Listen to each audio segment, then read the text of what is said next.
I just summarize a little bit the background to this Gosho again and the main theme of it.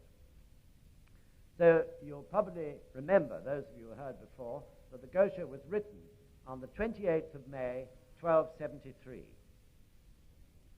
to a priest called Gijo-bo, who was one of Nichiren Daishonin's seniors when he was a young boy at the Seichoji Temple, training for the priesthood and, of course, being educated there. There were two priests, young priests themselves, who particularly looked after Nichiren Daishonin as a boy. One was this person called Gijo-bo, and the other was a priest called Joken-bo. And you remember that after Nichiren Daishonin declared, much later of course, Nam-myoho Renge Kyo, the invocation of Nam-myoho Renge Kyo, on the 28th of April, 1253, it was these two priests, with the support of the chief priest of the temple, Dozen-bo, who helped Nichiren Daishonin to escape from the wrath of the local feudal lord, whose name was Tojo Kagenobu, who was an Embutsu sect follower, quite a fanatical one, and who threatened to kill Nichiren Daishonin even so soon as that, almost immediately after he declared Nam-myoho Renge Kyo. And this revolutionary teaching, all that, in other words, happened 20 years before this particular letter was written to Gijo-bo, almost exactly 20 years before. And in the meantime, both Gijo-bo and Joken-bo had actually converted to Nichiren Daishonin's Buddhism and followed their junior in that respect. So this Gosho is quite topical, or quite appropriate in a way, for this time of the year, April and May. We just entered April once again, and on the 28th of this month, of course, we will all be commemorating with incredible gratitude the 733rd anniversary of that great, one might say, world-shaking event when Nam-myoho Renge Kyo was first declared publicly by Nichiren Daishonin on that April day in 1253. And I think it's really wonderful to think that Gijo-bo and Joken-bo, those two friends of his, remained devoted to Nichiren Daishonin, who was their junior, and that after saving his life on that day, the 28th of April, they too began to chant and to follow Nichiren Daishonin's teachings. So much so that even 20 years later, this letter is replying to a profound question sent to Sado Island, where Nichiren Daishonin was in exile, by Gijo-bo, and asking Nichiren Daishonin if he would kindly answer.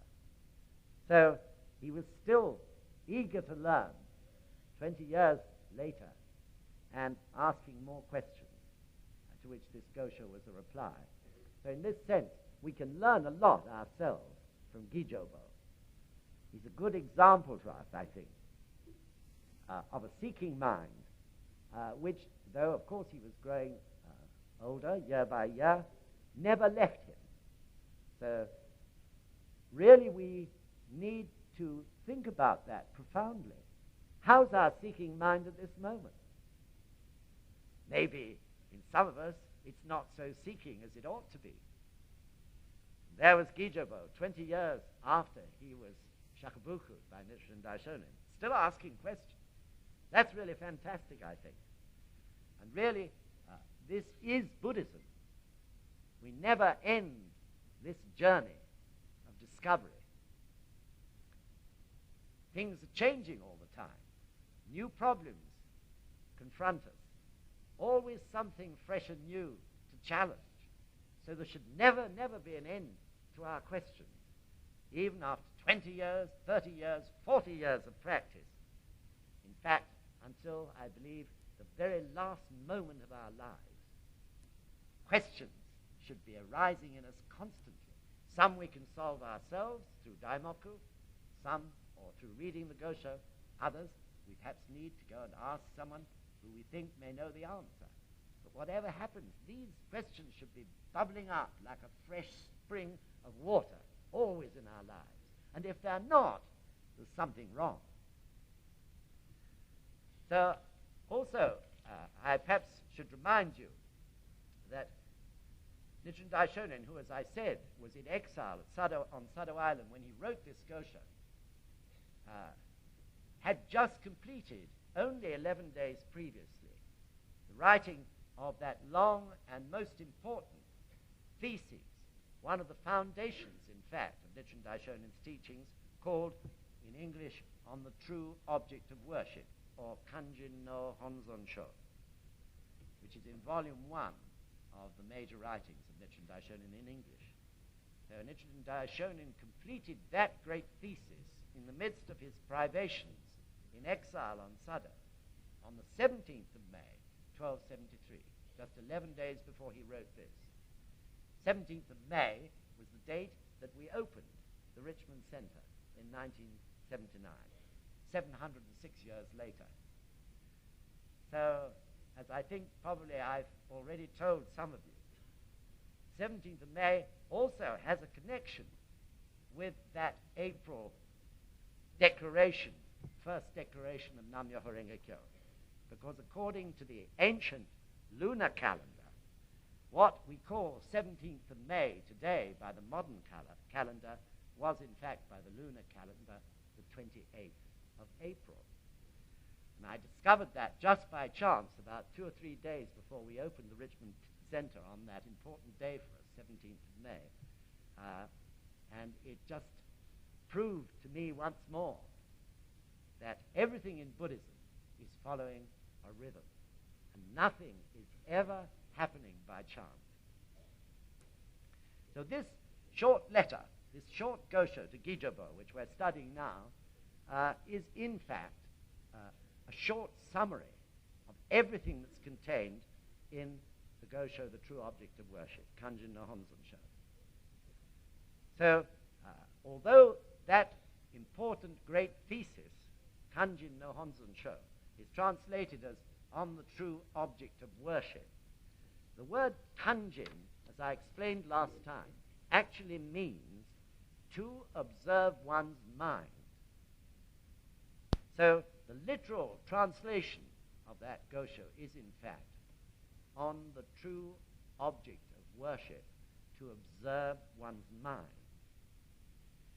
So as you, I'm sure, aware, we express outwardly from our lives whatever particular life state we happen to be in at any given moment. If we're in hell, we express hell outwardly from our lives to everybody else and everything else. Same if we're in hunger. Same if we're in learning. And also, of course, the same if we're in the state of Buddhahood.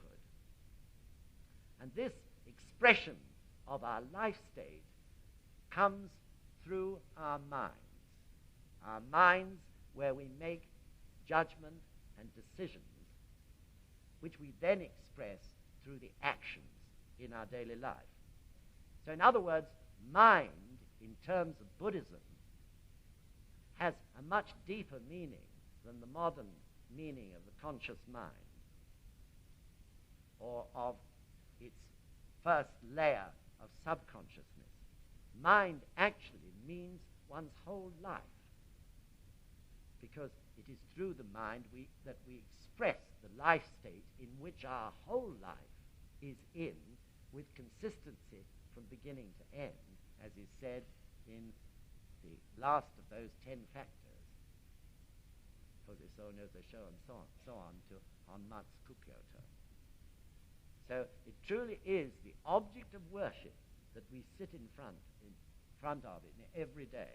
It truly is the object of worship to observe one's whole life. And of course, this is true, isn't it? We practice to that object of worship, and as the months and years pass, we discover the reality of our lives, not Of course, just the fact that a lot of the time we may have been in the lower worlds, the lower life states, but more important still, that Buddhahood actually is a life state, and our life can move into that highest life state without fail if we make the effort. So this Gosho is really about this discovery through being able to observe one's mind that Buddhahood actually exists in us, in me, or in you, something that we had never dreamt of before. And this short Gosho concerns how we can seek that discovery of the Buddha state, how we can find it in our life, and most important of all, having found it, how we can put it into full use in our ordinary everyday lives as ordinary human beings. So now I'll ask John to read the Gosho right the way through from beginning to end, although we're only taking the last part today. Thank you, John. Letter to Gijo-bo. I have carefully reviewed your question about Buddhism. The blessing of the Lotus Sutra can only be understood and shared by Buddhas. It is the kind of enlightenment that even the wisdom of Shakyamuni Buddha's emanations throughout the universe can barely fathom, if at all. This is why, as you well know, the great teacher Tiantai defined the word myo of Myoho Renge Kyo as that which is mysterious. The Lotus Sutra proclaims a great diversity of practices, but only Tiantai, Miao Lo, and Dengyo were able to understand the heart of them. Among these men, the great teacher Dengyo was the reincarnation of Tiantai, and therefore well versed in the Tiantai doctrine. Nevertheless, he sent envoys to China on many occasions in an effort to resolve the common doubts of others concerning the sutra. The essence of the sutra is the mutual possession of the 10 worlds, 100 worlds, and 1,000 factors, and Ichinen Sanzen. This is a doctrine of great importance, which was revealed in Tiantai's Makashikan. The teaching of the Juryo chapter bears special significance for me, Nichiren. The great scholars of Buddhism, such as Tiantai and Dengyo, understood it in a general way, but did not reveal it in words. And the same was true of Nagarjuna and Vasubandhu.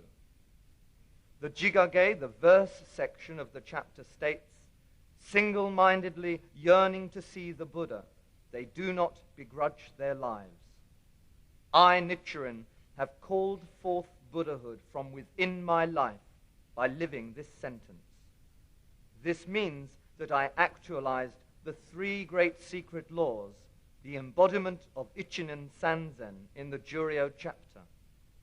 But let us keep this to ourselves. Dengyo, great teacher of Mount Hei, journeyed to China to receive instruction in the profound meaning of this sentence from the sutra. Single, of single-mindedly, means the one pure way, and mind indicates all phenomena and existences. The great teacher Tiantai explained the Chinese character for mind by saying that it consists of 4 brush strokes representing the moon and 3 stars, and implies that the mind of the common mortal is ultimately pure. My interpretation of the passage is that single stands for myo, mind for ho, yearning for ren, si for ge, and Buddha for kyo. In propagating these 5 characters of Myoho Renge Kyo, one should be willing to give up his life. Single-mindedly yearning to see the Buddha also means to see the Buddha in one's own mind, to concentrate one's mind on seeing the Buddha, and that to see one's own mind is to see the Buddha. I have attained Buddhahood, the eternally inherent 3 enlightened properties of life, by living this sentence. In teaching this, I am sure I surpass Chentai and Dengyo, Nagarjuna and Mahakashapa. Forge ahead in your faith. The Buddha states that one should become the master of his mind rather than let his mind master him. This is why I have emphatically urged you to be willing to give up your body and your life for the sake of the Lotus Sutra. Nam-myoho Renge Kyo, Nam-myoho Renge Kyo, Nichiren, the 28th day of the 5th month in the 10th year of Bunei, 1273. It's such an incredible Gosho, isn't it? So we're now going to take the second part, which begins with the third paragraph, beginning, Dengyo, the great teacher of Mount Ye, journeyed to China to receive instruction. So that is the part to the end that we'll deal with now. And Nichiren Daishonin, at this point, sets out to explain in considerable detail that important phrase from the Jigage section of the Juryo chapter, the 16th chapter of the Lotus Sutra, which we recite every day in Gongyo, and which is, in fact, the prime point of this Gosho, that those two lines which read, Ishin Yokken Butsu, Fuji Shakushimyo, Ishin Yokken Butsu, Fuji Shakushimyo, single-mindedly yearning to see the Buddha, they do not begrudge their lives. And amazingly enough, I feel, because in a sense it's so simple, though we know it's so profound, in that next paragraph, after the one we begin with, Nichiren Daishonin actually says, I have attained Buddhahood by living this sentence. I have attained Buddhahood by living this sentence. Ishin Yokken Butsu, Fuji Shakushimyo. I have attained Buddhahood by living this sentence, meaning single-mindedly yearning to see the Buddha, they do not begrudge their lives. So this is an extraordinary statement. I have attained Buddhahood by living this sentence. In a way, it sounds so simple, though all of us who have practiced know that actually it's difficult. So we really have to reflect on this phrase deeply, I feel, ourselves. After all, if this is the way Nichiren Daishonin attained Buddhahood, what else are we practicing for but to attain Buddhahood or enlightenment? This is the whole purpose, in the end, of our practice. So we need to ponder about that simple phrase. Single-mindedly yearning to see the Buddha, they do not begrudge their lives. The whole point of our practice, as I say, is to attain Buddhahood. Or, in other words, to make our Buddha nature the motivation for all our thoughts and our words and our deeds. This is attaining Buddhahood. But the great question, of course, is how do we do it? And Nichiren Daishonin is saying, by single-mindedly, always longing to see the Buddha in our heart, taking the necessary action to do so, without in the least begrudging our lives, without, in other words, allowing our shallower desires for maybe fame or to satisfy our egos or for transient pleasures to distract us from that task of single-mindedly yearning for the Buddha. So the whole point is, of course, that this doesn't mean living like a monk or a nun. It doesn't mean single-mindedly yearning for the Buddha that we've got to sit in a cave and meditate for the rest of our lives, or go up onto some mountain and meditate there.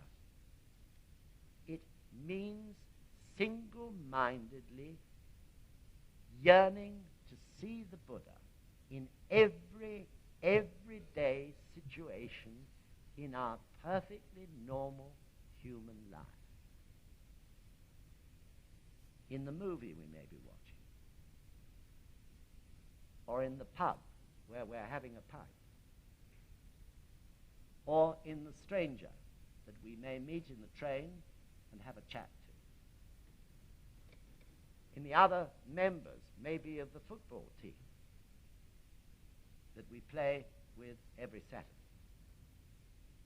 in our workmates, in our family, amongst our friends, and most important of all, of course, in ourselves, single-mindedly yearning to see the Buddha in everything. So if we could just elaborate on that a little bit in terms of the three realms of that great principle, Ichinen Sanzen, the three realms of the self and of society and of the land. So far as ourselves are concerned, we have to actively seek Buddhahood by practicing exactly as the Buddha taught. Regularly, systematically, consistently, doing Gongyo twice a day, chanting as much Daimoku as we can, at any rate to our heart's content, teaching others about Buddhism, and studying the writings of Nichiren Daishonin. This is practicing exactly as the Buddha taught. So this is seeking or yearning to see the Buddha. So far as ourselves are concerned, it's maintaining that sort of consistent, regular practice and battling with all the demons and the devilish forces that try to stop us from doing so, and never giving in. So far as society is concerned, how do we seek the Buddha in society?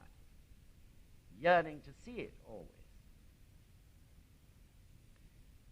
First point, I feel, is the struggle which we have and which we must take part in to see the Buddha or to see Buddhahood in everybody. People probably that we would normally dislike intensely. Of course, it doesn't mean we have to love them. But everyone, in everyone, there is Buddhahood. Therefore, in everyone, there is something we can respect, even though they may not be revealing Buddhahood in their daily actions. Nevertheless, we know, actually, that Buddhahood is there. This means tolerating the differences that we see in each other. We're so narrow. We want everyone to be just like ourselves. People who don't agree with our point of view, we may feel anger and resentment. This is no good. Everyone is different. People can't be the same. They're not supposed to be the same. And as in that famous line from the oral teachings of Nichiren Daishonin, states that peaches, plums, pears, and cherries, although different, each one is supreme. And the same applies to human beings. So, of course, seeking the Buddha amongst people, of course we must have the great desire to shakabuku them so that they actually reveal their Buddhahood, rather than us just knowing that it's there. But if we fail to shakabuku them because their karma is not yet ripe, still we can respect them as human beings and, of course, chant for them. That one day, even though we've failed recently, they will chant Nam-myoho Renge Kyo and reveal the wonder or the beauty of that Buddhahood from their lives. The second point, in yearning to see the Buddha in society, concerns the ways of society, I feel. Understanding that social trends, as they may be today, are certainly not necessarily the correct way for people's happiness. Judging not from our shallow minds, but from the wisdom of the Buddha state in our lives, which we can activate through daimoku. Not judging from our ego or from our emotion. The third point concerns the ways or systems and organizations of society.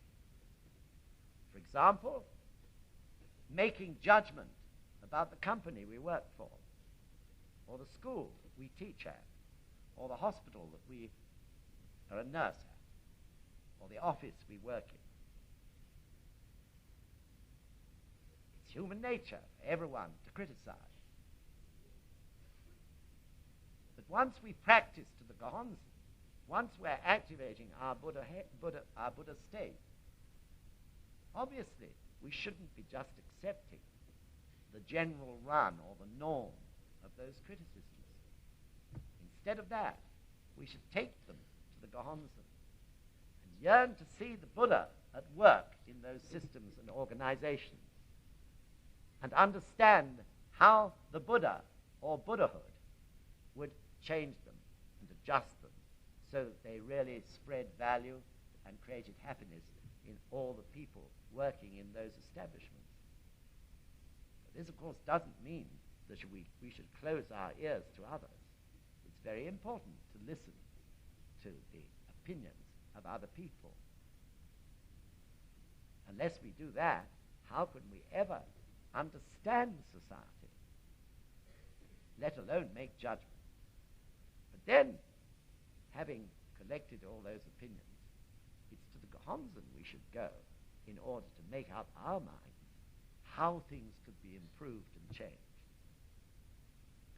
And the fourth point is, of course, all the other aspects of society, the ones that we may not be so intimately connected with: politics, economics, education, culture, and so on. Once we practice to the Gohonzon and activate our Buddha state, we should accept nothing that exists on its face value, in other words, but single-mindedly yearn to see the Buddha in all those areas of society, and to judge through the wisdom of our Buddha state, as I say, how things might be changed.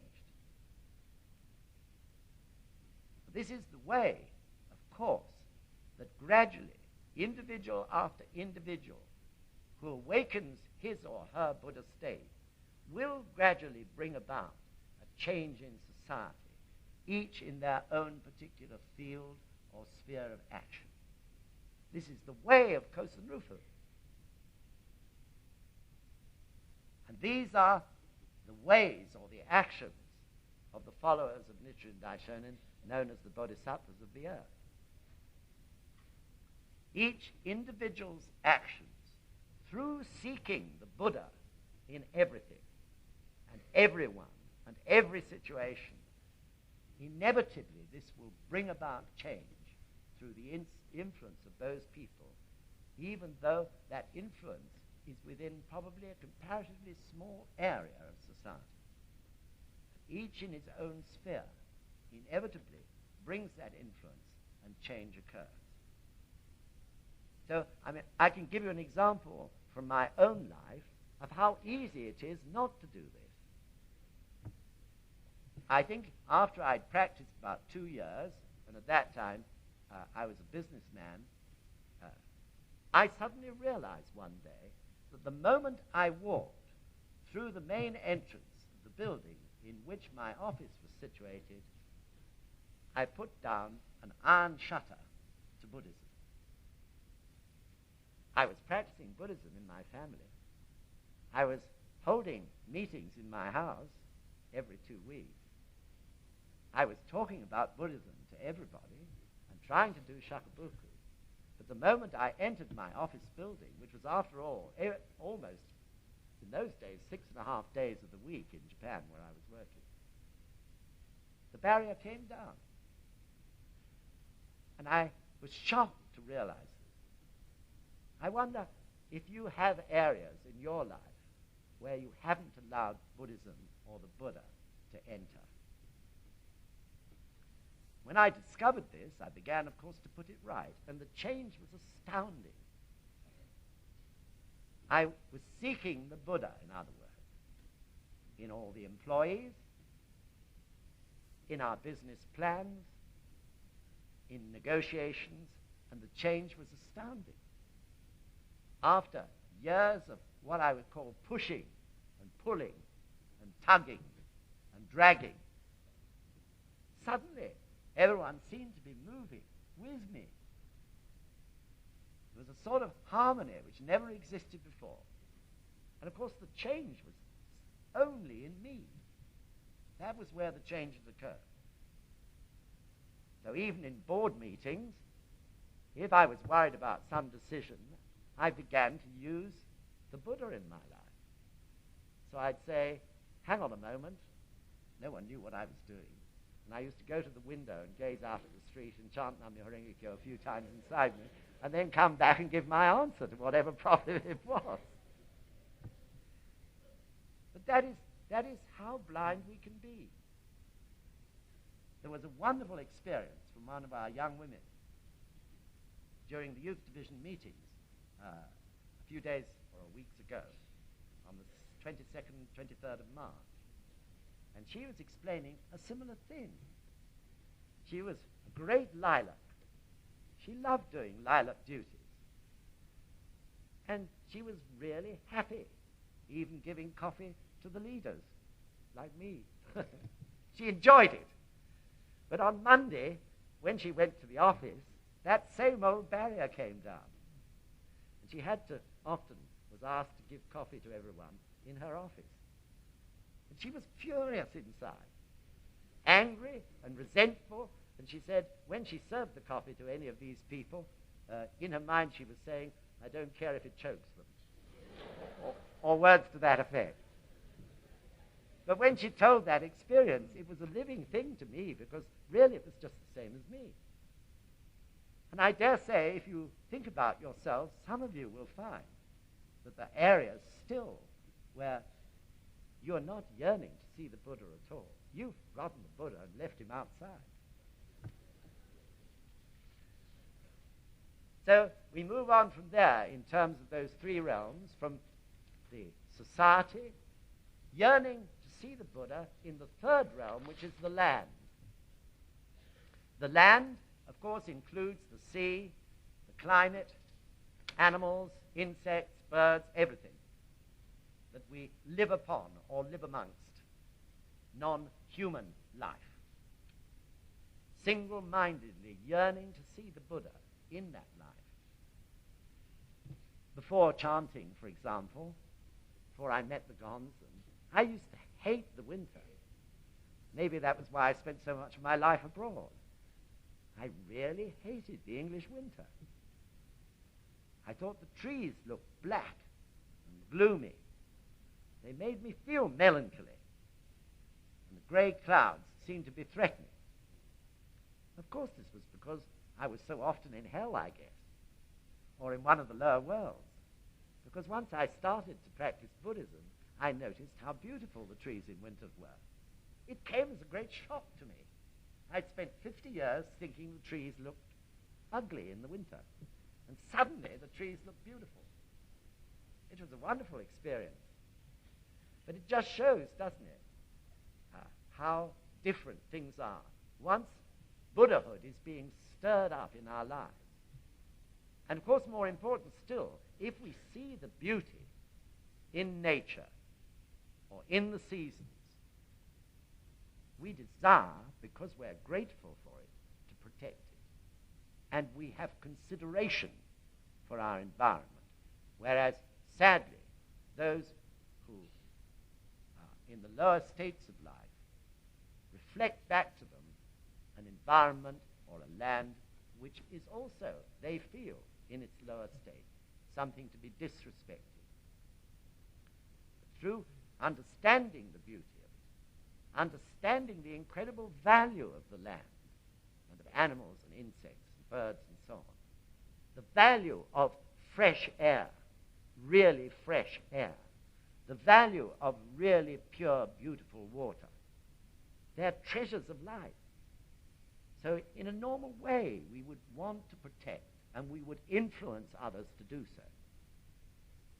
We become aware through that, too, of the necessity for maintaining ecological balance and to conserve life's treasures.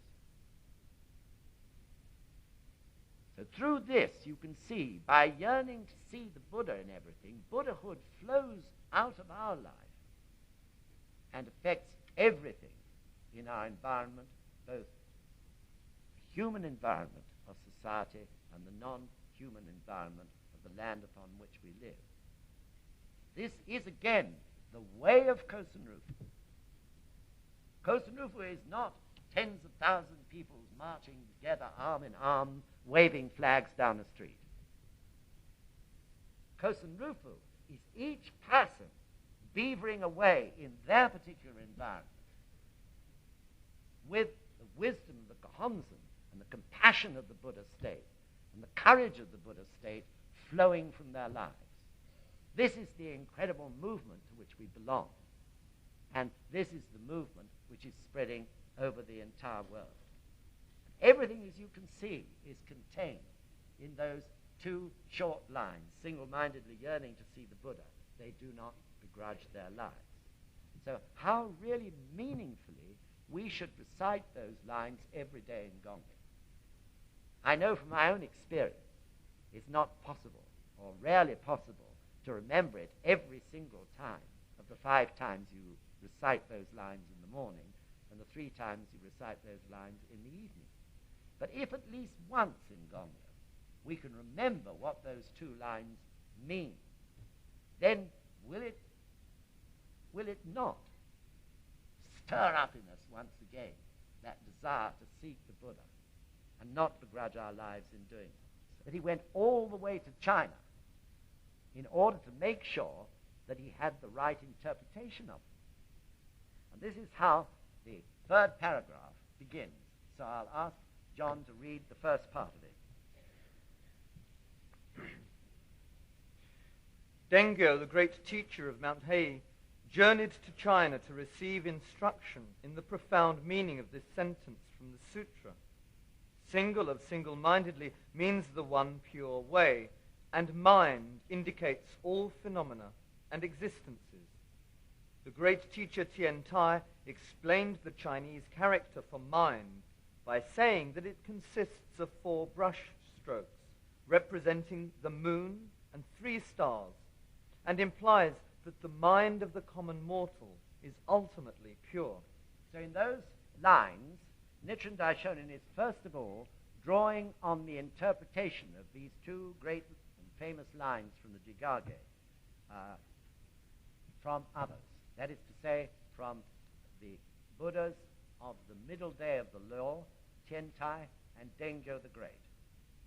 And he's doing this, of course, deliberately, because in his day, these 2 great people were deeply respected. And he knew that it was important to prove the validity of his teachings by documentary or literary proof, as well as just declaring them himself. So this is why in many Gosho he uses examples from other great teachers of the past before giving his own interpretation. So according to Dengyo and Tian Tai, single-mindedly means the one pure way. That's what it says. So in other words, through activating Buddhahood in our lives, which is the pure way within us, inevitably, gradually, we will become accustomed to seeking the pure way in everything else around us. So in a lecture given by the high priest on this Gosho a few years ago, he explained that this refers to the principle of Ku, Ke, Chu. I think many of you have heard of that. Ku is the spiritual aspect of life. Ke is the physical aspect or actions in life. And Chu is the force or power which binds Ku and Ke, the spiritual and physical, together. Chu, in other words, in its pure form, is the Buddha nature, or Nam-myoho Renge-kyo, which exists in all things, the heart of everything, which binds the physical and spiritual together and harmonizes them. So in other words, through chanting Nam-myoho Renge-kyo, we anchor ourselves to Chu, the pure way, or as it's often known, the great middle way of Buddhism, the way of perfect balance. We fuse ourselves to Chu, Nam-myoho Renge-kyo, the law of life. And as a result of that, of course, we permeate both physical side and the spiritual side of our lives with that same law or pure influence. And therefore, our whole life, in all its aspects, is following the pure way. So it's interesting to compare this with other religions. Of course, all the higher religions understand the existence of Ku and Ke. All religions are aware that life is made up of both things spiritual and things material or physical. But what they fail to define is the existence of that binding force or supporting force, which Buddhism terms Chu, the law of life.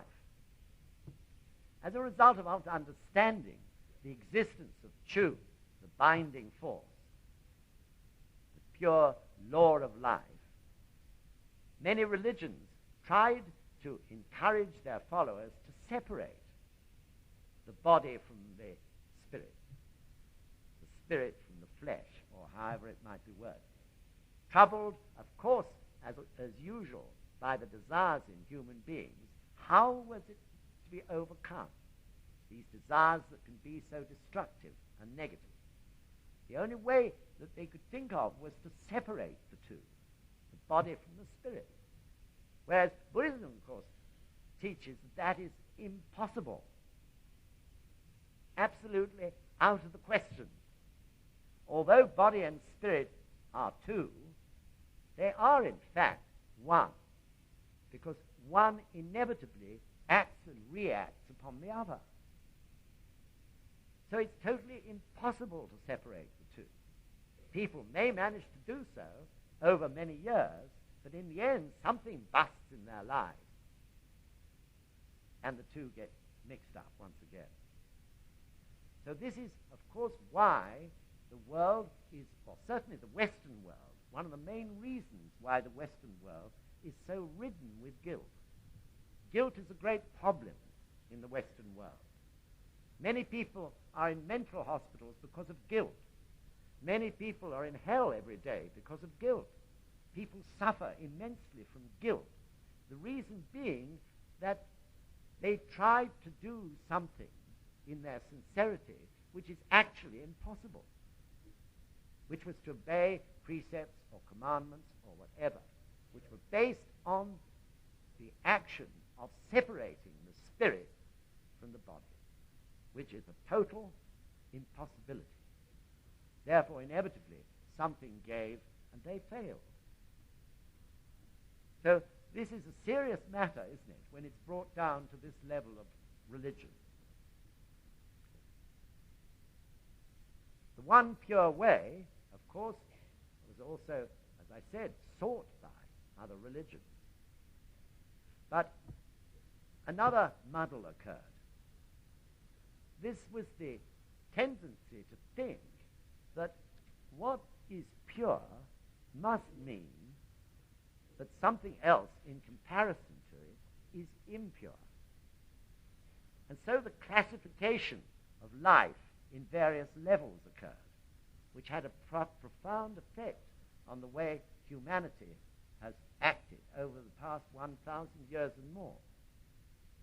Under such a system of thought, because of purity meaning something was impure, animals, for example, were considered to be inferior to human beings. And sex, for example, was considered a disgusting and dirty act. Life was classified. And once life is classified, of course, it means that a moral code is being devised by which people are required to live. So this, of course, is what happened and has left its mark very much on everybody. Most people in the West, even today. Even hell or hunger, for example, are considered inferior, worse than anger or animality in terms of the Buddhist way of looking at those life conditions.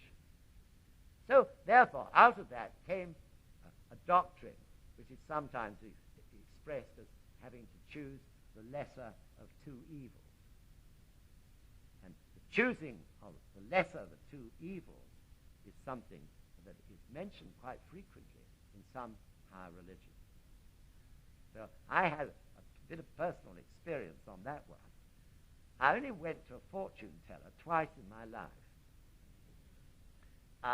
The first time was years ago, and I was fairly newly married, and the fortune teller told me that I was going to be divorced. The fortune teller was quite right. But I wonder how much effect that had on my life. I think these sort of things do have a profounder effect than we realize, though, of course, I'm not blaming the fortune teller for my stupidity. The second time, I was told, and this was perhaps 20 years ago now, that my destiny was always to have to choose the lesser of two evils. What a ghastly outlook, wasn't it? But I couldn't help but think about this. It was a sort of shock to me. And when I looked back on my life, of course, I saw that I had chosen the lesser of two evils quite a lot. This had a deep effect on me, too. I suppose probably I'm a fairly sensitive person. And it wasn't until I practiced Buddhism, I think, that I finally shared that statement which had been made by that clairvoyant or fortune teller so long before. And of course I then realized there was absolutely no point in wasting my money going to fortune tellers anymore, and I was glad that I hadn't been too often in the past, because I knew now that I could change my unhappy karma without having to go and ask someone else what that karma was. So with the Gohonzon, we can find that one pure way. And if we can't find it within ourselves or in other people, then we know that we have to seek it. And we know that in the end we will find it. And then Nichiren Daishonin goes on to say, mind indicates all phenomena and existences. The one pure way is the interpretation of the word single. And then the next word is mindedly, isn't it, or mind. So the mind is all phenomena, in which unfailingly the one pure way exists. So as we understand, there is a great interaction, a total interaction, between one's mind and everything that we see around us. As I said earlier, if we're in hell, it affects our way of looking at everything, doesn't it?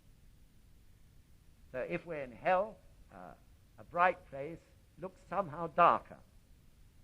If we look at the face or the happy face of a friend, it reminds us that we're unhappy, and we feel sometimes envious and even bitter about it. We can't enjoy a beautiful view. The state of our mind literally colors everything, doesn't it? So inevitably also, the state of our mind must affect the workings or our judgment too. If our minds are pure, that is to say in Buddhahood, because our life is filled with Nam-myoho Renge Kyo, then, of course, we see Buddhahood in everything, rather than the darkness of hell or of the other states of life. We see beauty everywhere. And if we do see ugliness, an incredible desire grows up in us, which is the compassion of the Buddha state to change things for that person or that thing or that place. So this is the Buddha state at work through our minds. The Buddhism is saying all of us is actually ultimately pure. And provided we seek the Buddha all the time, then that purity will express itself throughout our lives, through our minds, and into our view of the environment. In other words, as Sensei once said, the sun is always shining in us. Behind the dark clouds of our problems and difficulties, the sun never goes out. It's there all the time. The sun of the law, or Nam-myoho Renge Kyo. He says, why this is called the Buddhism of the sun? We think that our lives are so messy that Buddhism couldn't possibly exist there. Or we think that if we try to look deeper and chant Nam-myoho Renge Kyo, maybe we're going to see something worse than we already see about ourselves. Some people even stop chanting. They do. Why have you stopped? Well, to be quite honest, I feel scared about what I'm going to see. But what they're going to see is the sun shining in their lives. We know already all that's bad about it, only too well. So chanting reveals the sun, not more muck and filth. This is the truth of it. So Nam-myoho Renge Kyo, which is in such grand, bold characters down our Gahonzan, also is in grand, bold characters down us. This is what Nichiren Daishonin is teaching. From the top of our heads to the tips of our toes is Nam-myoho Renge Kyo. Though we find it sometimes so difficult to believe. But each day we do Gongyo. Each day we recite Ishin Yokenbutsu Fuji Shakushinmyo. Is to remind us that we must single-mindedly long to see the Buddha in our lives. Because if we do that, in the end, even if we haven't yet seen it, we definitely will. We express our Buddhahood in ways which at last we can consciously see. We make a decision that's truly right. We get some benefit through that action. We find we're being compassionate where we weren't before. Or we have courage where before we were a coward. We get glimpses that Buddhahood truly is there.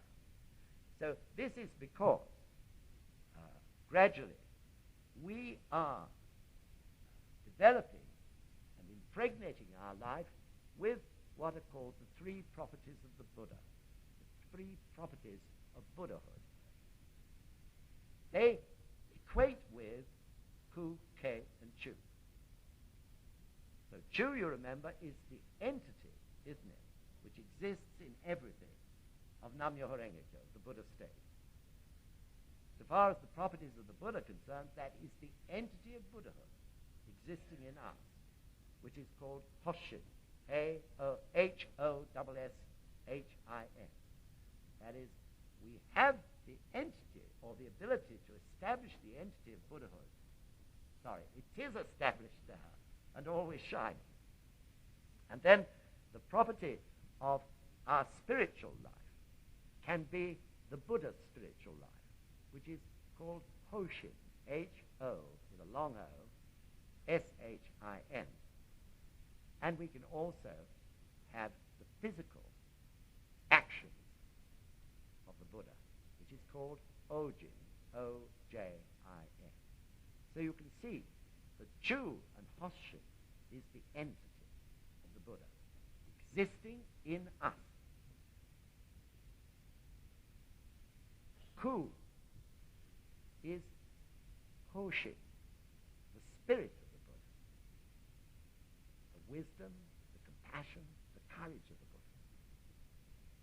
And Ke, physical aspect, oji, physical appearance and actions of the Buddha.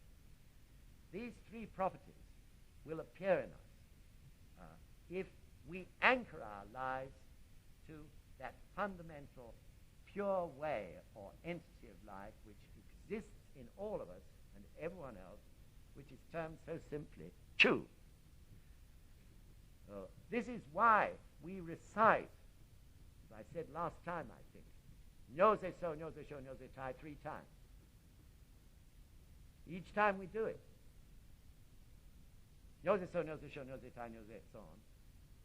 They are the factors, the 10 factors, by means of which we express our life state at any given moment. So we want to express through those 10 factors Ku, Ke, and Chu. Or the other way of looking at it is the 3 properties of the Buddha. Each time we recite it. Once for the entity of the Buddha. Once for the spirit of the Buddha working in us. And once for the physical actions of the Buddha to become manifest from ourselves within our ordinary daily lives. So this is another thing that we can ponder about and remind ourselves. When the high priest mentioned this, he said, whether you understand it or not, simply by reading or reciting this part of Gongyo 3 times, you will naturally come to manifest its true meaning within yourself. You will naturally, just by doing it every day, come to manifest its true meaning within yourself. But the point is that we want to appreciate it. If that's being manifested quite naturally, we don't get joy and happiness out of it if we don't realize it. So that's the advantage of reminding ourselves, what am I worrying about? I've done a great Gong.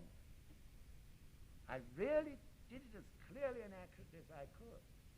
I recited the 10 factors 3 times, each of which is a prayer to bring forth the 3 properties of the Buddha in one's own life. So let's have conviction and confidence.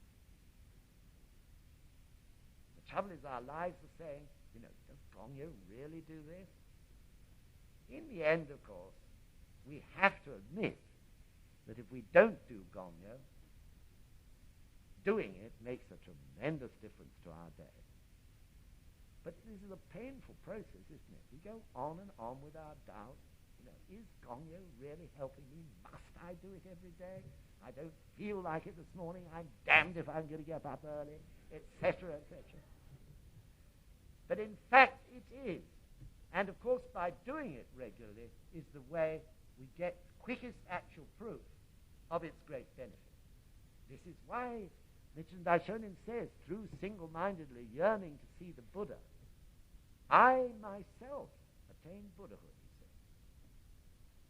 So battling with the negative side of our lives and doing Gongyo no matter what is single-mindedly yearning to see the Buddha in action. Okay, John? May we go on just another, probably 7 minutes, 8 minutes? Is that okay? Okay. My interpretation of the passage is that single stands for myo, mind for ho, yearning for ren, si for ge, and Buddha for kyo. In propagating these 5 characters of Myoho Renge Kyo, one should be willing to give up his life.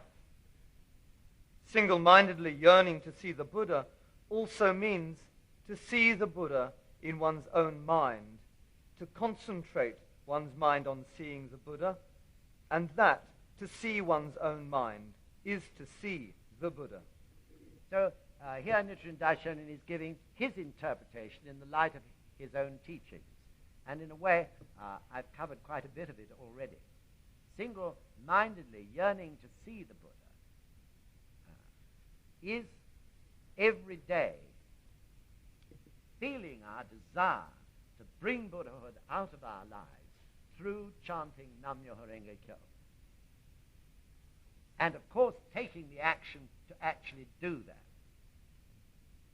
It's to do activities whenever we possibly can, wholeheartedly and willingly, going to discussion meetings, going to study, reading a little sentence of the Gosho perhaps each day, kicking out of our lives those devilish influences that try to stop us from doing it, realizing that because yearning to see the Buddha without begrudging our lives is going to bring Buddhahood to us, inevitably the negative side of life fights to prevent it happening. So then Nichiren Daishonin explains the connection of single-mindedly yearning to see the Buddha with Myoho Renge Kyo, the law of life itself. So Myo means single, the one pure way, is expressed by the character Myo. Ho means mind, phenomena, is the general meaning of Ho. Meaning mind, the mind which is determining to see the Buddha in everything as well as ourselves. Ren, he says, is yearning. That is to say, Ren is the cause. The cause of yearning to see the Buddha brings about the effect, ge, the effect of us actually beginning to do so.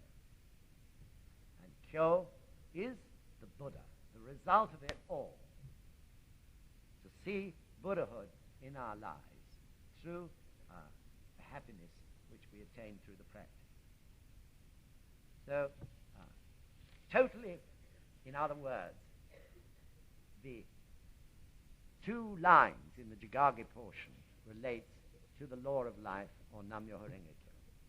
And then Nichiren Daishonin explains, he also says that the phrase means to see the Buddha in one's own mind, to concentrate one's mind on seeing the Buddha, and that to see one's own mind is to see the Buddha.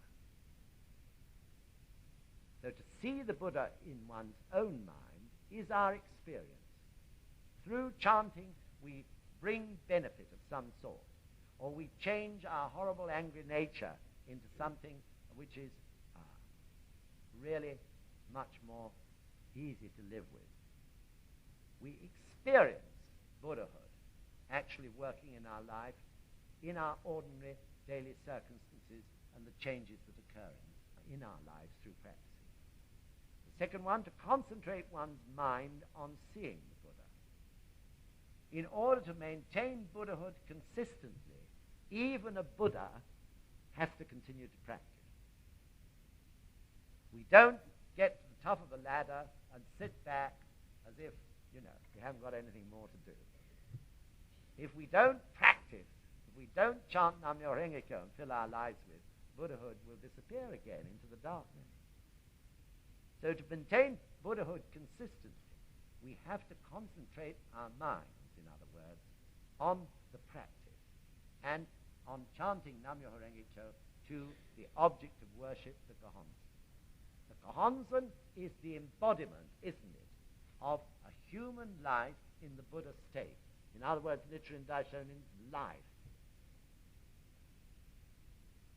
So we draw the wisdom of Buddhahood from within us by fusing our minds, our subjective minds, with that object, the objective reality of Buddhahood in our environment, which is there in the Gohonzon. Of course, this is a mystic process. I can't tell you the mechanics that go on inside which actually cause that to bring out Buddhahood in us. But I can tell you, as you can tell me, the proof we have of it. This is what's called Kyochi Myogo, the fusion of subjective wisdom, which rises up in us through chanting Nam-myoho Renge Kyo, with the objective reality, which is the embodiment of Buddhahood in the Gohonzon. So even if you're chanting at the beginning of your practice without the Gohonzon, still you're trying to visualize the Gohonzon in your mind. You will have seen a friend's Gohonzon, or this Gohonzon here. Still you find yourself without thinking, trying to visualize. Mr. Toda practiced Naitoku in prison for nearly 3 years. What was he doing? Visualizing the Gohonzon. First thing he did when he was released at the end of the war was to rush home. I don't think he rushed, now I come to think of it. He was very sick. But he walked home as fast as he could because he wanted to see that the Gohonzon in his house matched the Gohonzon that he'd been imagining in his mind for so long. And of course it did. So the third point, that to see one's own mind is to see the Buddha. By chanting to the Gohonzon, Nichiren Daishonin taught that immediately, automatically, instantaneously, you are in Buddhahood. So this is difficult to believe. We may not feel we're in Buddhahood because still none of the other 9 worlds exist in our life. But we are in Buddhahood. And again, gradually, we begin to realize that consciously. But even if we don't realize it consciously, still Buddhahood is working in our lives. So therefore, we see incredible change beginning to occur. Right. So we'll leave out 7, John, and go straight to... Oh, but read the whole lot to the end. I have attained Buddhahood, the eternally inherent 3 enlightened properties of life, by living this sentence. In teaching this, I am sure I surpass Tiantai and Dengyo, Nagarjuna and Mahakashyapa. Forge ahead in your faith. The Buddha states that one should become the master of his mind rather than let his mind master him. This is why I have emphatically urged you to be willing to give up your body and your life for the sake of the Lotus Sutra. Nam-myoho Renge Kyo, Nam-myoho Renge Kyo. So this is where those famous and amazing lines are that I mentioned right at the beginning. I have attained Buddhahood, the eternally inherent 3 enlightened properties of life, by living this sentence. Ishin Nyokken Butsu Fuji Shakushi. He's saying this to Gijo-bo. He's saying to Gijo-bo, believe me, have conviction and confidence, practice as I'm asking you to in accordance with those 2 lines, and definitely you'll get absolute actual proof that what I'm saying is correct. But in saying it to Gijo-bo, of course, he's also saying it to each single one of us. Let's give it a go. Let's try to practice in that way. And then he goes on to say to Gijo-bo, forge ahead in your faith. Really continue to advance, trying to put this into practice. The spirit of these 2 lines. Don't fall into the trap of being half-hearted, he's saying. You'll achieve nothing that way. He's saying in this Gosho, the mind is your enemy, or it can be your enemy. Our silly, shallow, thinking, cunning, devious, evasive minds. Isn't it? If we give our body and our life to the Gohonzon wholeheartedly, then we get proof of Buddhahood surging through our life 24 hours of the day.